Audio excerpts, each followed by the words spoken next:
مسئلہ کوئی مانے یا نہ مانے، میرے بزرگوں کو کوئی مانے یا نہ مانے، اللہ کا شکر ہے ہمارے بزرگوں کو تو بہت لوگ مانتے ہیں۔ ہاں، کلمہ پڑھنے والا کچھ لوگ نہیں مانتا، نہ مانے جو نہیں پڑھتا وہ بھی مانتا ہے۔ ہاں، اور جیسا جس کی نیت ہوتی ہے ویسا اس کا فائدہ بھی ملتا ہے۔ ہاں، اور کوئی مانے یا نہ مانے، ہمارے بزرگوں کو تو ہمارے ہند کی حکومت نے مانا ہے۔ ہاں، ہمارے ہند کی حکومت نے مانا ہے۔ 3 ٹرینیں چل رہی ہیں ہمارے بزرگوں کے نام سے ہندوستان میں۔ ہاں، بتائے آپ لوگوں کو کون کون؟ ایک نظام الدین ایکسپریس ہے کہ نہیں ہے؟ ایمانداری سے بولو، ہے نہیں نظام الدین ایکسپریس؟ ایک غریب نواز ایکسپریس ہے کہ نہیں ہے؟ اگر میں جھوٹ بولوں تو بتا دینا آپ کی جھوٹ بول رہے ہو۔ ایک نظام الدین ایکسپریس، ایک غریب نواز ایکسپریس، تیسری یہی تو تکلیف ہے یار، یہی تو سب سے زیادہ تکلیف ہے۔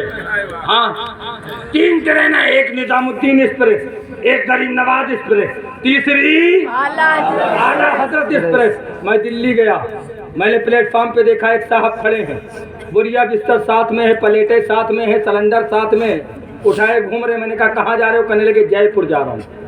میں نے کہا کیا کرنے؟ کہنے لگے تبلیغ کرنے۔ میں نے کہا تبلیغ کرنے جا رہے ہو، اتنا ساز و سامان کی کیا ضرورت ہے؟ کیا ضرورت ہے؟ غریب نواز بھی ہندوستان میں آئے تھے دین کی تبلیغ کرنے، بستر نہیں لائے تھے، اسٹوپ نہیں لائے تھے، سلنڈر نہیں لائے تھے، پلیٹیں نہیں لائے تھے۔ میں نے عالم تصور میں پوچھا، اے ہند کے راجا، آپ نے ایسی تبلیغ کی کہ 3 دن کے اندر 90 لاکھ کافروں کو کلمہ پڑھا کر صاحب ایمان کیا، آپ پلیٹیں نہیں لائے تھے، بستر نہیں لائے تھے، اسٹوپ نہیں لائے تھے؟ تو غریب نواز کی محبت نے جواب دیا، جو ساتھ میں پلیٹیں لے کر جاتے ہیں وہ اپنا پیٹ لے کر جاتے ہیں، ہم اللہ والے پیٹ لے کر نہیں بلکہ خدا کی رضا کا ٹارگیٹ لے کے جایا کرتے ہیں۔ خدا کی رضا کا ٹارگیٹ لے کے جائے۔ میں نے کہا جناب کہاں؟ کہنے لگے جے پور۔ میں نے کہا کون سی ٹرین سے جاؤ گے؟ کہنے لگے مولانا صاحب جو مراد آباد ہو کے آتی ہے۔ کہنے لگے مولانا صاحب جو مراد آباد ہو کے آتی ہے۔ میں نے کہا نام بتاؤ نام۔ کہنے لگے جو غازی آباد ہو کے آتی ہے۔ میں نے کہا نام تو بتاؤ نام۔ کہنے لگے آ رہی ہے۔ میں نے کہا مراد آباد ہو کے تو بنگال والی بھی آتی ہے، غازی آباد ہو کے تو بہار والی بھی آتی ہے، نام بتا نام۔ تو سر جھکا کر بولا مولانا اعلیٰ حضرت ایکسپریس۔ ہاں، اعلیٰ حضرت ایکسپریس۔ میں اسی لیے کہتا ہوں رضا کے علم کو ناپے گا علمیت کیا ہے؟ رضا کے علم کو ناپے گا علمیت کیا ہے؟ تو کیا ہے بتا، تیری حیثیت کیا ہے؟ کمی تلاشتا ہے ذات اعلیٰ حضرت میں، تجھے پتا نہیں ہے ان کی شخصیت کیا ہے، تجھے پتا نہیں ہے ان کی شخصیت کیا ہے۔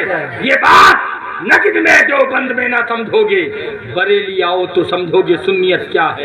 اور تعلقات کا رکھنا نبی کے دشمن سے، اگر یہ سنیت ہے تو پھر صلح کلیت کیا ہے؟ اگر یہ سنیت ہے تو پھر صلح کلیت کیا ہے؟ میں اکثر کہتا ہوں جھلسا نہیں سکتا ہمیں سورج دنیا کی عداوت کا، ہمارے سر پہ سایہ ہے رضا کے عشق کی چھت کا۔ یہ یو پی کیا، یہ دہلی کیا، کروں میں ذکر بھارت کا؟ عرب میں بول بالا ہے امام اہل سنت کا، عرب میں بول بالا ہے امام اہل سنت کا۔ اٹھا کر دیکھ لو ہر ایک فتویٰ اعلیٰ حضرت کا ہے، چہرہ تھا نبی کا اور تماچا اعلیٰ حضرت۔ ہاں، آج بھی بڑے بڑے مدرسوں میں فتاوی رضویہ سے فتویٰ دیا جاتا ہے، اور جو اعلیٰ حضرت کو نہیں مانتے وہ بھی فتاوی رضویہ کا سہارا لیتے ہیں، کیونکہ ان کے مولویوں نے فتوے کی کتاب ہی نہیں لکھی۔ ہاں، سمجھ رہے نا؟ تو اس لیے اپنے ایمان کو بچاؤ میرے بھائی۔ میلاد میں آئے ہو اس لیے عقیدے پر بات کر رہا ہوں کہ اپنے ایمان کو پہلے بچاؤ، اور جب ایمان محفوظ رہے گا تو نماز بھی قبول ہوگی۔ ہاں، اور پھر اتنا ضرور کہوں گا، آج کے جلسے سے یہ عہد کر کے جاؤ کہ انشاءاللہ فجر سے پابندی کے ساتھ نماز پڑھیں گے۔ ہاں، وعدہ کرو انشاءاللہ کہ فجر سے انشاءاللہ جماعت کے ساتھ سنی ساحل عقیدہ امام کے پیچھے نماز پڑھوں۔ ہاں، اور سب کے پیچھے پڑھنے والوں سنو توجہ سے۔ ہاں، ایک مسئلہ ہے کہ نبی کے دور میں کسی صحابی نے قبلے کی سمت تھوک دیا، قبلے کی سمت، تو نبی پاک صلی اللہ علیہ وسلم نے دیکھا، فرمایا یہ کون ہے؟ کہا فلاں مسجد کا امام ہے۔ کہا جو اس کے دل میں قبلے کا احترام نہ ہو تم اس کا امام بناتے ہو، اور جو قبلہ جو بنا ہے وہ میرے نبی کے صدقے میں کعبہ بنا ہے نا، اور جس کے دل میں نبی کی محبت نہ ہو اس امام کے پیچھے کیسے نماز ہو جائے گی؟ اس لیے امام کا احترام۔ ہاں بہر شریعت کا ایک مسئلہ ہے، جس کو کبھی کسی نے نبی کی شان میں گستاخی کرتے نہ دیکھا ہو، نبی کی شان میں، بزرگوں کی شان میں، شہداء کی شان میں، صحابہ کی شان میں اعلانیہ گستاخی نہ کرتا ہو، اور اگر وہ کسی مسجد کا امام ہو اور نہ نبی پر سلام پڑھنے کا منع کرتا ہو، نہ ذکر میلاد کا منع کرتا ہو، نہ نبی کی برائی کرتا ہو، ایسے امام کے پیچھے نماز پڑھ سکتے ہیں اگر وہ گستاخیاں نہیں کر رہا ہے۔ ہاں جب وہ گستاخیاں کرے گا نہیں تو اس کا مطلب نبی سے محبت کرنے والا ہوگا، تبھی تو نبی سے محبت کرنے والا ہوگا جب گستاخی نہیں کرے گا، سمجھ رہے نا؟ اور ہماری ماں بہنیں بھی سنیں۔ ہاں میں ایک بات آج جلسے سے کہنا چاہوں گا، میرے بھائی اپنی شادی براتوں میں خرافاتوں کو بند کرو۔ ایک اچھا پیغام، آج سے یہ وعدہ کرو، ایک بڑی بات ہے، آج سے یہ عہد کر لو کہ کسی کے گھر اگر اپنے بیٹے کی شادی کریں گے تو بھیک کی طریقے سے دہیج نہیں مانگیں گے۔ انشاءاللہ یہ عہد کرو، وعدہ کرو کہ دہیج مانگیں گے نہیں۔ آج لوگوں کی مانگنے کی وجہ سے غریبوں کی بیٹیاں گھر پر بیٹھی ہیں میرے بھائی،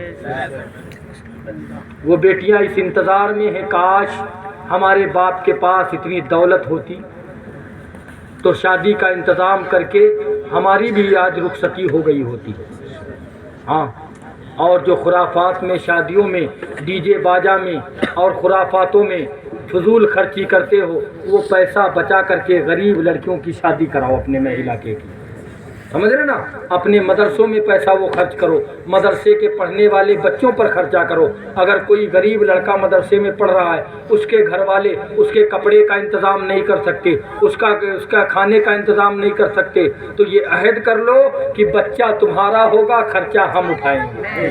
ہاں ایک بچے کا اگر جس کو اللہ نے نوازا ہے، ایک بچے کا ذمہ دے لے کہ اگر اللہ نے ہمیں دولت سے نوازا ہے، ہم اس غریب بچے کو عالم دین بنائیں گے، اور اگر وہ آپ کے محنت کی کمائی سے عالم دین بن گیا اور علم بانٹنے لگا، علم پڑھانے لگا، اور جتنے اس سے بچے پڑھتے جائیں گے اس کے پڑھانے کا آپ کو ثواب تو ملے گا ہی، اس سے جو بچے پڑھیں گے وہ جب پڑھائیں گے تب بھی آپ کو ثواب ملے گا، اس سے جتنی نسلیں پڑھتی جائیں گی اس کا ثواب آپ کو ملتا ہے، سمجھ رہے نا؟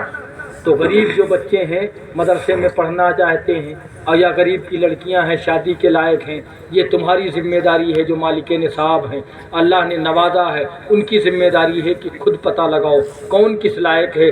ہاں بس فراڈ لوگوں سے بچو، جو فراڈ لوگ ہیں جھوٹ بول کر شادیوں پر پیسے لے جاتے ہیں اور ادھر ادھر اڑا دیتے ہیں، کہیں دارو پی لیتے ہیں، کہیں جوا کھیل دیتے ہیں، ایسے لوگوں سے بچ کر کے تحقیق کر لو۔ ہاں حقیقت میں ضرورت مند ہے، اگر وہ حقیقت میں ضرورت مند ہے تو گزارش یہ ہے کہ اتنا انتظام مالداروں کر دیا کرو کہ اس کی لڑکی کا انتظام، شادی کا انتظام مکمل ہو جائے، اتنا ضرور کر دیا کرو۔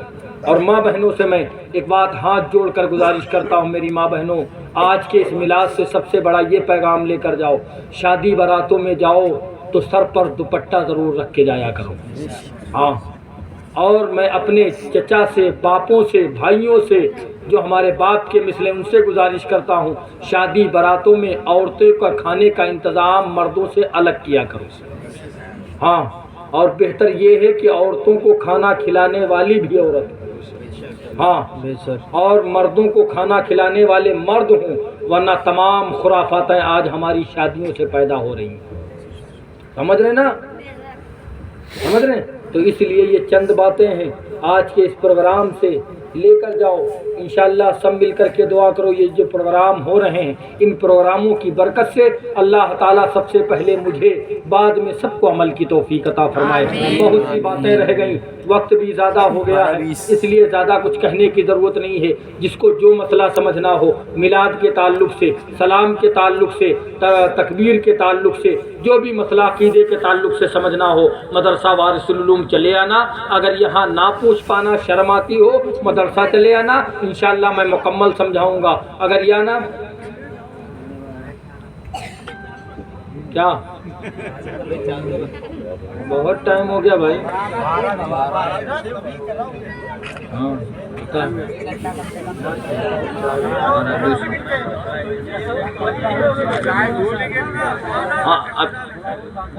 کٹل کا بھائی صاحب کہاں جا رہے ہیں؟ بیٹھ جاؤ۔ تو بیچارہ ڈر کے مارے بیٹھ گیا۔ پھر کچھ دیر کے بعد دوسری مرتبہ اٹھا، کہا یہ لڑکا ماننے والا نہیں، بیٹھ جا۔ پھر وہ بیٹھ گیا ڈر کے مارے۔ تیسری مرتبہ کچھ دیر کے بعد پھر اٹھا، کہا تم مانو گے نہیں، بار بار میں سمجھا رہا ہوں، بیٹھ جاؤ، اٹھنا نہیں۔ جلسہ ختم ہو گیا، تقریر ختم ہو گئی، دعا ہو گیا، سلام ہو گیا، سب اٹھ کر چلے گئے، لیکن وہ نہیں اٹھا۔ تو مولانا بولے اتنی دیر سے بہت جلدی تھی، اب کیوں نہیں جا رہا ہے؟ کہا مولانا صاحب جس کام کے لیے جانا تھا یہی ہو چکا ہے، اب جانے کی کیا ضرورت؟ تو اگر کوئی ضرورت ہو تو جا سکتے ہو آپ، سمجھ رہے نا، کوئی ضرورت ہو تو جا سکتے ہو۔ میں نے آیت کریمہ کیا پڑھی تھی؟ ورفعنا لک ذکرک، اللہ نے فرمایا اے محبوب